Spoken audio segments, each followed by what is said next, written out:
What's up, everybody? It's me, Crosspatch. I am back once again at the Pittsburgh Steelers practice facility, and in today's video, we're going to be talking about nickel defenses. How to use a nickel defense, different nickel sets in Madden 21, choosing personnel, coaching adjustments, probably some other things too. And this is part of my Madden for Beginners series, so if you are new to the game or struggling to get things together, make sure you hit that subscribe button and ring the bell for notifications so you don't miss these tutorials when they come out. So let's get started. What is a nickel defense? Most people know this, but remember this is a video for beginners, so let's start at the beginning. A nickel defense simply means you've got a fifth defensive back on the field, right? So what happens is one of the front seven, defensive lineman or linebacker, comes off the field, usually a lineman, and on the field comes a fifth defensive back. So we've got a cornerback, we've got our free safety, we've got our strong safety, we've got our corner on the opposite side, and here's our fifth defensive back. Usually, in the modern NFL, it's going to be a corner. And you'll see them labeled as slot corner in your depth chart.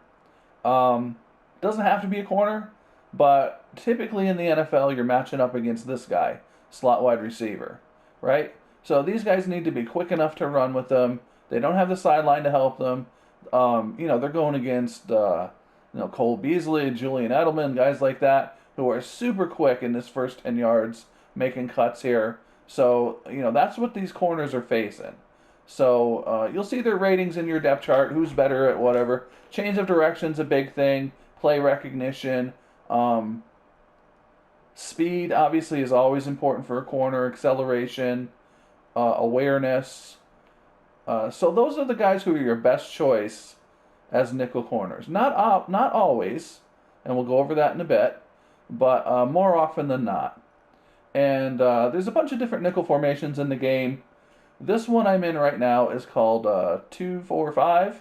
So what I've got here is 2 linemen and 4 linebackers. I mean, honestly, this is really more of a 4-2 with Watt and Dupree there, almost like defensive ends. So this setup is actually pretty similar to the normal nickel that you'll see, which is actually not in this practice playbook for some reason, but it's basically the same thing. And you're going to see a bunch of different nickel formations. One of them that people sometimes have questions about is big nickel. So we're going to take a look at that real quick. And I'm trying to get this certain look on offense so we can very clearly see where everybody is. And then we're going to play and fall down so that we can go back to instant replay. So big nickel.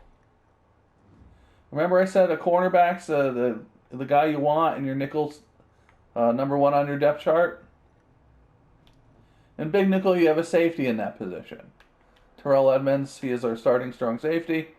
So we've got a corner, we've got a safety, we've got another safety up here, corner over here, and our fifth defensive back is a safety.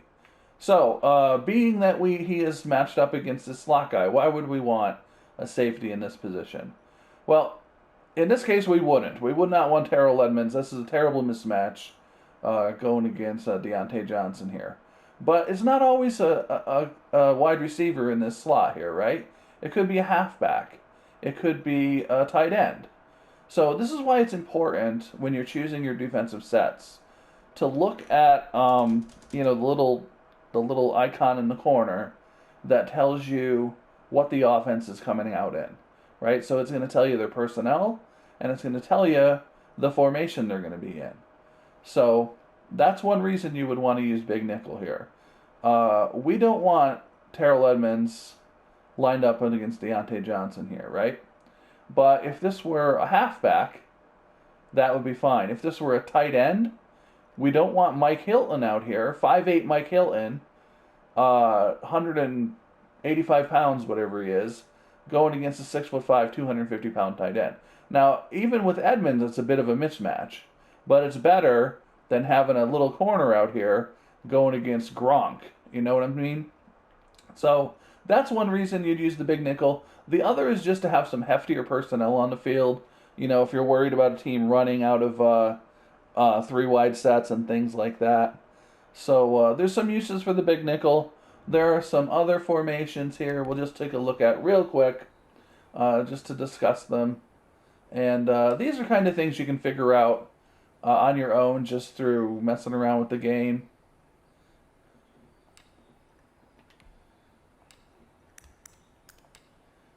So here's the 2-4-5. This is what I was in before. And again, very similar to the normal. And that big nickel is very similar to the normal nickel. 3-3-5, there's a bunch of 3-3-5 sets in this game. There's the straight up 3-3-5, there's 3-3-5 Will, 3-3-5 Sam. This is 3-3-5 Odd, which has an overshift to the defensive line. When you're looking at 3-3-5s with the Will and Sam, it's important to remember two things. One, in Madden, the outside linebacker on the strong side is labeled Sam. The outside linebacker on the weak side is labeled Will. However, that is not a guy on your team, right? So the same guy isn't always Sam. Sam or Will, that designation is based on the strong side of the formation, right? So if TJ Watt is the Sam linebacker when the strong side is his way, if the strong side on the offense switches the opposite direction, TJ Watt then becomes the Will linebacker. So that's important to realize when you're looking at these 3-3-5 sets, and you'll see whichever player comes up and plays on the line is dependent on the strong side of the formation, and whichever defense you're using, Will or Sam. So just remember that when you're looking at Will and Sam defenses and blitzes and things like that. The same guy's not always going to be Sam. The same guy's not always going to be Will. It's going to be dependent on the strong side of the formation. Double A gap here. The A gap is just the gap on the either side of the center, right, on offense. So a double A gap is just the two inside linebackers coming up and playing the A gaps. 3-3-5 wide is again that 3-3-5 defense. Three down linemen, three linebackers.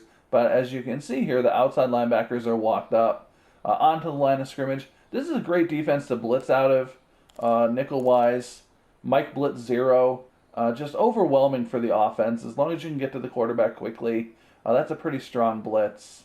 So, you're going to see a bunch of different formations. Just remember, nickel means fifth defensive back on the field. So whatever's going on with the front six, the linebackers, and the defensive linemen, nickel just means fifth defensive back on the field. So let's take a look real quick here at personnel. So this is important to note as well. Slot cornerback, that's the position that Mike Hilton is in there. That's going to be the guy who plays that nickel position on your defense. So you can see I've got Mike Hilton here is my number one guy with an 82 overall. And once again, change of direction, awareness, things like that are important. But you don't have to have a corner here. You can see I could put a safety in there. I could put backup safety. I could move my safeties around. That's going to give you that big nickel look that we talked about earlier. So it's up to you who you want in that position. Again, with the modern NFL, typically it's a cornerback playing that position on the slot receiver. If you put a safety in there full time, you're probably going to get torched a lot. But, up to you. With your defense, do what you want with it.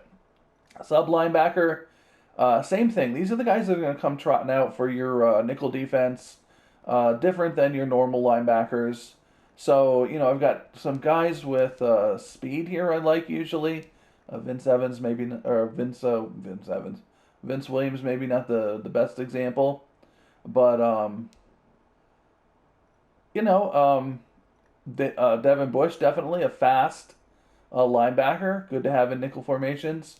And I like to have linebackers here because I spend probably 2/3 of a game in a nickel formation. So having some extra muscle on the field for running situations, I find that valuable. But you don't have to. You can swap out, once again, you can put a safety in there. So now I've got a linebacker and a safety playing linebacker in my nickel formation. Sean Davis, a lot faster than Williams. So again, it's your choice. You can do whatever you want with your personnel. If you play a lot of man coverage where your linebackers are having to pick up backs out of the backfield or match up with tight ends, you may want a safety in this rush linebacker position. Not rush linebacker. What am I saying? Sub linebacker. If you're like I do, if you're typically blitzing these guys or putting them in zones, doesn't matter as much. You could have a linebacker in there. So again, do what you want with personnel. It's up to you. And finally, I'll talk about coaching adjustments a little bit. And